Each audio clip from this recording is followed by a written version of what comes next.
to the next episode of Decants with Dean. I am Dietmar Ostermann. I'm your host this afternoon, and I'm the regular guy from Long Island.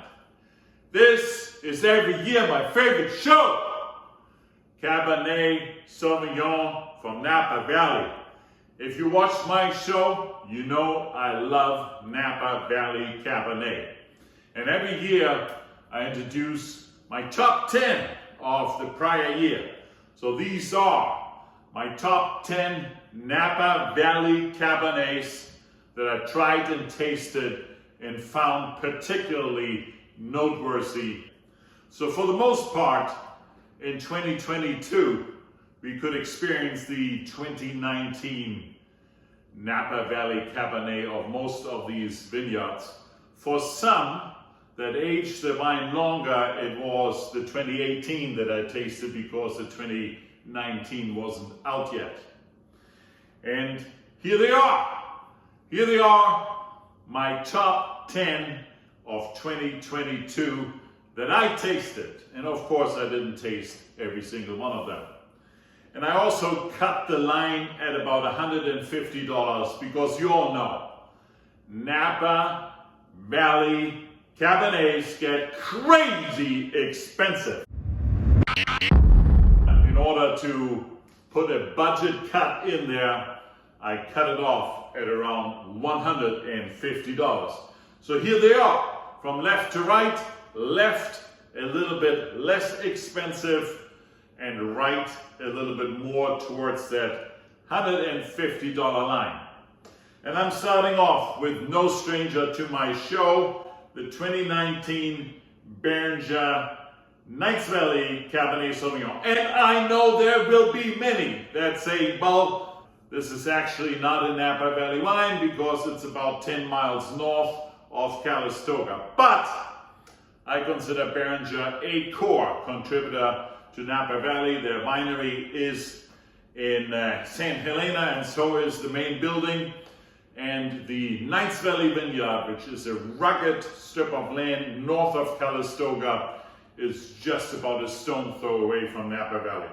So 2015, 2016 already raised the eyebrows. 2018 was excellent. The 2019, no stranger, except Wine Spectator had an issue with the 2019 order, rated it 86 points, whereas James Suckling gave it 94, and the Vivino average user 4.2. What I like about this wine, first of all, the price, $28. It's almost also the only wine I have here on display that actually came down with the price from $29 to $28 from 2021 to 2022 for the 2019. But I like the blackberry fruit. I like the vanilla notes in that wine. I like the blackberry paired with the plum and the blackcurrant.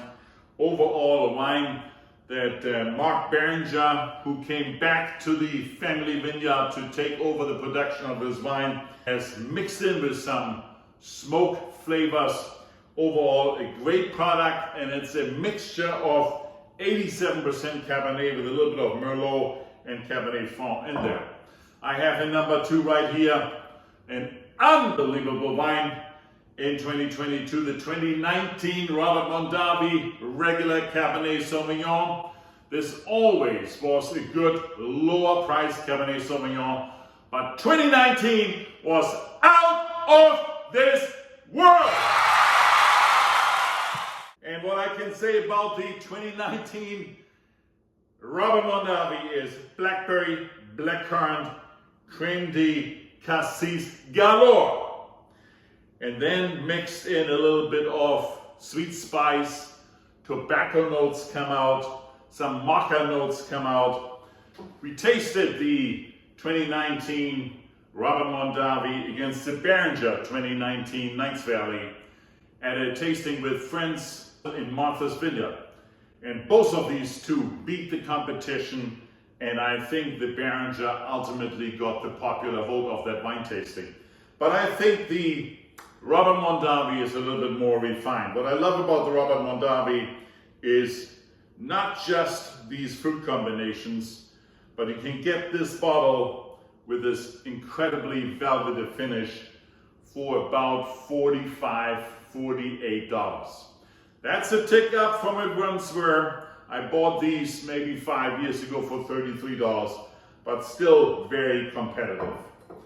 And Robert Mondavi last year introduced also their Oakville Napa Valley Cabernet. That's a notch up from the white regular Cabernet, and that wine was listed in the Wine Spectator Top 100 as the number 6 wine. It's a little bit different from the regular in that it has all the elements that I just described for the regular Cabernet, but also in addition to some of the bay leaf aromas, sage, a little bit more complexity. There are violet aromas in here, anise, and in the taste a little bit more graphite. So highly complex wine. And for $75, Wine Spectator number 6 wine, 94 points by the Spectator, 4.4 popular vote on Vivino. If you want to spend an extra $25 to experience it, highly recommended. Third is the AXR. I experienced the AXR first time 2 years ago when I drove through Napa Valley and found this vineyard in St. Helena. They invited me in. They greeted me very friendly and introduced this relatively new vineyard to me. At that time, we drank the 2015. Now the 2018 is out. The 2018 regular Cabernet is an unbelievable wine. More red fruit than black fruit, raspberry, strawberry flavors, a little bit of red currant, bramble, but blackberry is mixed in. And Jean Höflinger, the winemaker who originally came from Alpha Omega, is just a fantastic expert that they were able to introduce to the Fab Four that are running this vineyard as a winemaker. And he makes a great wine, and 2018 got even better than the 2015. Fourth in my lineup is the Ghost Block. The Ghost Block really drew everybody's attention when in 2018 they brought out a wine that was rated 95 points in Wine Spectator. Wine Spectator went a little bit back on the 2019, gave it 92 points, but the popular Vivino vote is at 4.5. I like about this wine that it has much more fruity, rougher structure, plum sauce, cassis blackberry with a little bit of black cherry and raspberry mixed in. You have espresso notes in there, a little bit of tobacco, spice, and dark chocolate notes. It's overall a complex, full body wine, full of surprises, and at $80, a steal in that price range. On number 5 is the Stack Sleep Artemis. Stack Sleep Artemis has been on my show many of times. Stack Sleep overall is the vineyard that brought Napa Valley on the map in the Paris tasting in 1976 in Paris, where the Artemis SLV beat the French Bordeaux competition. Now this is not the SLV or the Cask 23 or the Fay Vineyard. This is a regular Cabernet, the Artemis, the 2019 Artemis. 4.5 popular vote on Vivino, $82 now, has gone up a little bit in price. But what I like about this wine is the blueberry and blackberry flavors together with some blackcurrant and the forest floor underlining a little bit with sweet spice. That's a great combination, and for $82, I'm always all in. A newcomer on my list, but I should have discovered it so much earlier, the O'Shaughnessy. O'Shaughnessy 2018, an excellent wine. This is the Napa Valley wine. They also have a Howell Mountain version of this wine that's a little bit more expensive. This Napa Valley version sells for $83, and this vineyard is located all the way up there on top of Mount Howell. So if you go and visit, it is a terrific drive up and a terrific view. But the wine has the typical characters of a mountainside Cabernet, where the water drains through the roots much faster. Therefore, it is a little bit rougher, and here particularly the O'Shaughnessy has blackberry, black cherry, blackcurrant flavors, a little bit of tobacco, leather, vanilla are some of the secondary and tertiary flavors, coffee, pepper, you have it all. This wine is a surprise discovery for me over the last 2 years. In 2018, both the Napa Valley version as well as a little pricier Mount Howell version are both recommended.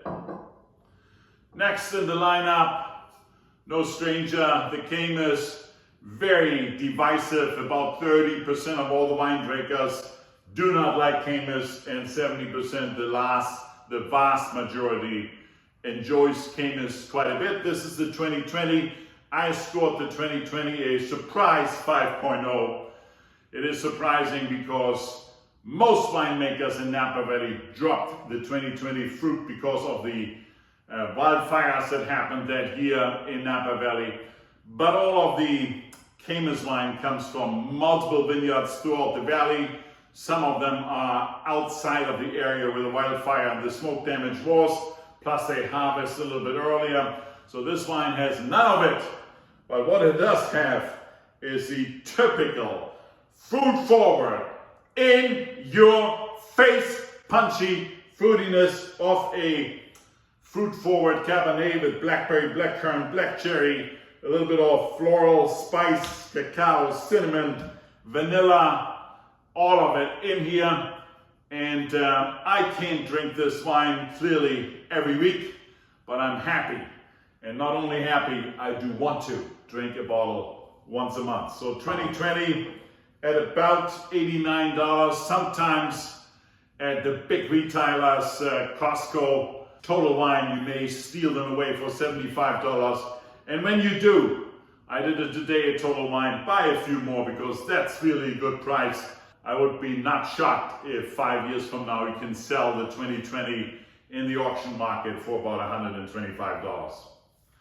And then there is the Double Diamond, ladies and gentlemen, 2019, the Wine Spectator Wine of the Year. Wine Spectator gave it 94 points, but because of the opening price of this straight-up product at $85 and the vast availability, they made it the Wine of the Year. It is an unbelievable good Cabernet. This wine also gets my total support. 4.5 is the popular Vivino vote. Wine Spectator a 94. I gave it multiple times a 5.0.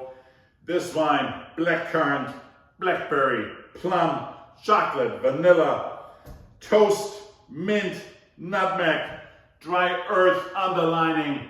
It is a beautiful, complex wine, and the 2019 drinks today early, and at most restaurants, if you find it, it is not overpriced. Whereas in retail, sold out completely, can't get it anymore. Sold originally for $85, then it went up to $115, then to $135 after all the Wine Spectator ratings were digested. Can't get it anymore. So if you can, get it, and if you find it in a restaurant for $200 on the menu, buy it. No other stranger than James Suckling recommended the BV Georges de Latour, the private reserve of BV, as his wine of the year. Gave it 98 points, and with 98 points and a price tag of about $140 and relatively good availability, it made Suckling's wine of the year. Black plum, black cherry, blackberries, together with leather, tobacco, chocolate, hints of violet, but a firm tannin structure. When I tasted this wine, I said, oh God, this is much better to drink in maybe 3 or 4 or 5 years, but even now you can feel how powerful and good this wine is. So I agree, this wine belongs in the top 10 list for me for 2022. And then finally, ladies and gentlemen, Mayacamas, one of my favorite vineyards. This is again a mountainside Cabernet, but on the other side, not Howell Mountain, Mount Vida now, on the western side of Napa Valley. This wine has a beautiful mixture of black fruit and red fruit, plum, currant, mixed in with tobacco, but also on the red fruit side, strong raspberry and red cherry notes. Overall, a super wine. Wine Spectator gave it in 2018. The 2018 last year in 97 points, and the popular vote sits at 4.4. There you have it, ladies and gentlemen. Here are my favorite wines that I drank in 2022 and that I can highly recommend. And if I had to single out a couple, I would single out the regular Robert Mondavi. Much better than in a normal year, and even the normal year is pretty good. So the 2019 clearly is a steal and will be cellaring well. The other one I want to point out, unbelievable Double Diamond 2019. If you can get it, buy it and try it, and most likely you're gonna have to order it in a restaurant. That's it with this show, my favorite show from all the wine shows. If you like this show, please subscribe to my channel, like this video, and follow me on Vivino. I typically rate all these wines in appropriate time on Vivino. See you next Sunday.